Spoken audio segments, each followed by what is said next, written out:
Now, Bloomberg has been speaking to the brother of King Hussein of Jordan, Prince Feisal, and started by asking him what he thought of the response to the refugee crisis.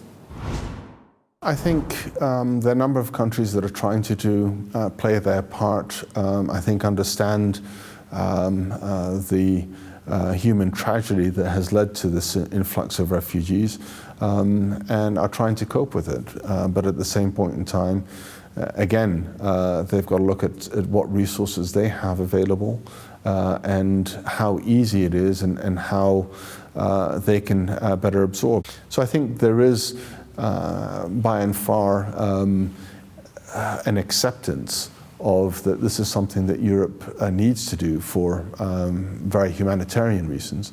And the numbers that they have had to absorb right now is nothing compared to the numbers that the neighbouring countries in the region have had to absorb, and the EU does have a lot more financial resources available. So is it fair to say that Europe as a whole has not really stepped up to the plate to shoulder its responsibility? I think no. I think a number of countries have tried to do the best, but Europe, as you know, is a number of different countries. Not all of them have the same idea. Not all of them have the same commitment, and so I don't think it's fair to try and brush all of them, in the same stroke. I think people are trying to cope the best that they can. I think recognize that this is a lot bigger problem than what originally had been sort of planned for. Jordanian Prince Feisal speaking to our Middle East editor Elliot Gotkin there. With Syria's civil war sending tens of thousands of refugees streaming towards Europe, it's easy to forget that the vast majority of them are being hosted by neighbouring countries. Jordan says it's now home to about 1.5 million Syrians, equivalent to a quarter of its population. Now, to mark International Day of Peace, the kingdom's Prince Feisal spoke exclusively to our Middle East editor Elliot Gotkin about how Jordan was coping. There is only so much Jordan, with its limited capabilities, can do.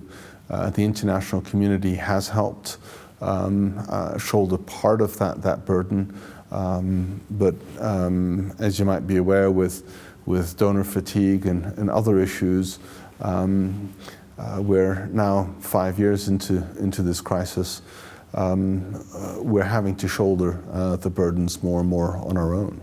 To a European, they see Syrians being of a similar culture, similar religion by and large, same language, and that integrating them in a country like Jordan should be pretty easy, but it's not as straightforward as that, is it? Although people think that a common language and a common religion is enough to make people fully integrated, culture does have its role to play, and there are differences, slight differences. But it's not so much that that's the real issue.